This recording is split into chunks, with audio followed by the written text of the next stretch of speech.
இந்த வீடியோவில் தமிழ் சினிமா நடிகர் விஷால் அவர்களை பற்றி பார்ப்போம். வீடியோவில் எண்டிங்கில் இவங்களை பற்றியான இன்ட்ரெஸ்டிங்கான விஷயங்களை சொல்லியிருக்கோம்.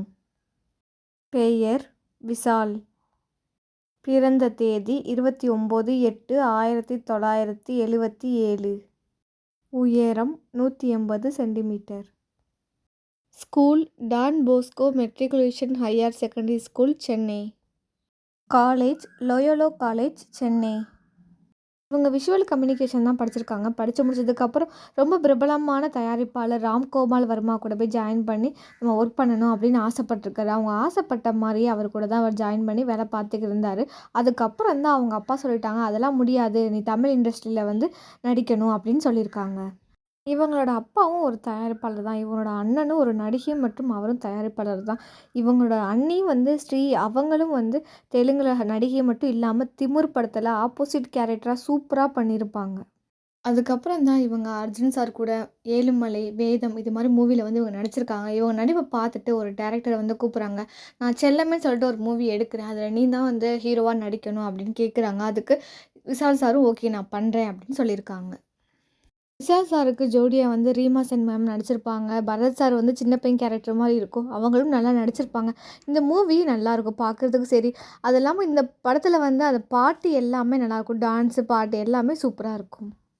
இந்த மூவிக்கு அப்புறம் தான் லிங்குசாமி சார் இயக்கியுள்ள சண்டைக்கோழி மூவியில் தான் இவர் நடிச்சிருந்தார். லிங்குசாமி சார் விஷால் சாரோட அப்பாவோட துணை இயக்குனராக இருந்திருக்காங்க. சண்டைக்கோழி படம் மீரா ஜாஸ்மினா நடிப்பாக இருக்கட்டும், ராஜ்கிரண் சார் நடிப்பாக இருக்கட்டும், அதில் வர சண்டை காட்சி, அதில் வர பாட்டு, டான்ஸ், ஒரு ஃபேமிலி படம் கூட சொல்லலாம். அந்தளவுக்கு இந்த படம் நல்லா இருக்கும்.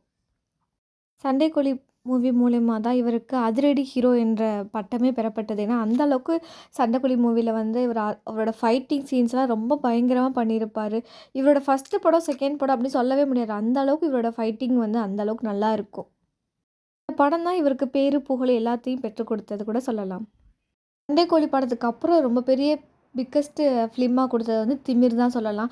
அவங்க ரீமா சென் மேம் இதில் ஹீரோயின் நடிச்சிருப்பாங்க. அவரோட அண்ணி இதில் ஸ்ட்ரையா அவங்க நடிப்பு தான் இதில் பெரிய பெரிய ரோல் கூட சொல்லலாம். அவங்களோட ஸ்லாங்காக இருக்கட்டும், அவங்க நடிப்பாக இருக்கட்டும், எல்லாமே ஒரு கலந்த கலவை தான் அவங்க அண்ணி. அந்தளவுக்கு அவங்க டைலாக்லாம் பயங்கரமாக ஹிட் ஆச்சு. அது மட்டும் இல்லாமல் இதில் விஷால் சார் நெகட்டிவ் ரோலும் பண்ணியிருப்பாங்க, பாசிட்டிவ் ரோலும் பண்ணியிருப்பாங்க. ரீமா சென் மேமும் அவங்களுக்கு ஏற்ற மாதிரி டைலாக்ஸ் எல்லாம் கரெக்டாக பேசியிருப்பாங்க, நல்லா நடிச்சிருப்பாங்க. 2006 சிவப்பதிகாரம் என்ற மூவி ரிலீஸ் ஆச்சு. இந்த படத்தில் பாட்டு நல்லாயிருக்கும். ஆனால் இந்த படம் அந்தளவுக்கு ஒரு ஹிட்டு கொடுக்கல அவங்களுக்கு. 2007 மலைக்கோட்டை படம் ரிலீஸ் ஆச்சு. இதில் ஊர்வசி மேமோட காமெடியாக இருக்கட்டும், இவரோட காமெடியாக இருக்கட்டும், பிரியாமணியோட மேமோட நடிப்பு எல்லாமே கலந்த கலவை சூப்பராக இருக்கும். இந்த படம் எந்தளவுக்கு காமெடி இருக்கோ அந்தளவுக்கு ஆக்ஷன் இருக்கும். விஷால் சார்னாவே ஒரு ஆக்ஷன் இருக்க தான் செய்யும். அந்த படத்தில் சண்டை கண்டிப்பாக இருக்கும் அப்படிங்கிற மைண்ட் செட் நம்ம எல்லாருக்குள்ளேயும் வந்துடும். அதே மாதிரி தான் தாமிரபரணி படத்துலையுமே அந்த படத்தில் பாட்டு எல்லாமே நல்லாயிருக்கும். அந்த படமும் நல்லாயிருக்கும். அந்தளவுக்கு காமெடியும் இருக்கும், ஆக்ஷனும் இருக்குன்னு கூட சொல்லலாம். அதுக்கப்புறம் சத்தியம், தோரணை இது மாதிரி மூவி நடிச்சிருந்தாங்க. இந்த படமும் அந்த அளவுக்கு ஒரு ஹிட்டு கொடுக்கல இவங்களுக்கு. நம்ம எல்லாருக்கும் பாலா சார் மூவினா என்ன ஞாபகம் இருக்கும்? பாலா சார் மூவினாவே ரொம்ப பயங்கரமாக இருக்கும் அப்படின்னு தான் தோணும்ல. அது மாதிரி தான் அவன் இவன் படத்தோட தயாரிப்பாளருமே பாலா சார் தான். இந்த படம் 2010 தான் ரிலீஸ் ஆயிடுச்சு. இதில் நம்ம ஆர்யா சாரும் விஷால் சாரும் நடிச்சிருப்பாங்க. ஆனால் ஆர்யா சாரை விட விஷால் சார் ரொம்ப கஷ்டப்பட்டு நடிச்சிருப்பாங்க. அந்த கண்ணாக இருக்கட்டும், அவங்களுடைய அவங்க நடிக்கிற விதமாக இருக்கட்டும், அதில் வர டான்ஸ் எல்லாம் அந்த அளவுக்கு ஸ்பீடாக ஆடிருப்பாங்க. இப்போ கூட அது யாராலும் முடியுமான்னு கேட்டால் கண்டிப்பாக முடியாது. ஏன்னா அந்த அளவுக்கு அவங்க உடம்பையும் அவங்க கண்ணையும் அவ்வளோ கஷ்டப்படுத்தி அவங்க நடிச்சிருப்பாங்க. ஷூட்டிங் ஸ்பாட்டில் நிறைய டைம் அவங்களுக்கு பெயின் எடுத்திருக்கு. அந்த கண் வலியாக இருக்கட்டும், தசை அதில் பிடிச்சிக்கிட்டது எல்லாமே அவ்வளோ கஷ்டப்பட்டுருக்காங்க. எந்த அளவுக்கு இந்த படத்தில் அவங்க கஷ்டப்பட்டுருக்காங்களோ அதை விட பயங்கரமான ஒரு வெற்றியை கொடுத்தது கூட இந்த படம் கூட சொல்லலாம். யாரும் எதிர்பார்க்காத அளவுக்கு ஒரு டிஃப்ரெண்ட்டான கேரக்டரில் விஷால் சார் நடிச்சிருப்பாங்க. தீராத விளையாட்டு பிள்ளை மூவியும் நடிச்சிருந்தாங்க. இந்த படமும் அந்த அளவுக்கு இவங்களுக்கு ஹிட்டு கொடுக்கல.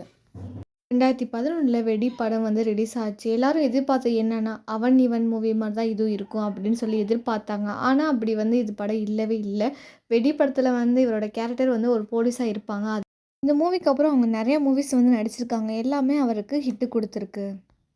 Vishal sir, Arya sir, Karthik sir, Ravi sir இவங்க எல்லாமே ஒரு க்ளோஸ் ஃப்ரெண்டுன்னு கூட சொல்லலாம். எல்லாருமே கார்த்திக் சார் கூட ஒரு இன்டர்வியூல சொல்லியிருக்காங்க. எங்க எல்லாத்துக்கும் ஒரு பிரச்சனை வந்தா கூட நாங்க அவ்ளோ ஃபீல் பண்ணுவோம். எப்புட்றா இந்த பிரச்சனைய சமாளிக்கன்னு நெனைப்போம். ஆனா விஷாலுக்கு வந்து எவ்வளோ பிரச்சனை வந்தாலுமே, அத ஒரு கண்டுக்கவே கண்டுக்க மாட்டான். அவன் பாட்டுக்கு இருப்பான் அப்படின்னு சொல்லிட்டு ரொம்ப ஃப்ரெண்ட்ஷிப்போட சொல்லியிருப்பாங்க. இவங்கள பத்தி இன்னும் இன்ட்ரெஸ்டிங்கான விஷயம் தெரிஞ்சுக்கணும் அப்படின்னா, கீழ டிஸ்கிரிப்ஷன்ல லிங்க் இருக்கு. கிளிக் பண்ணி பாருங்க.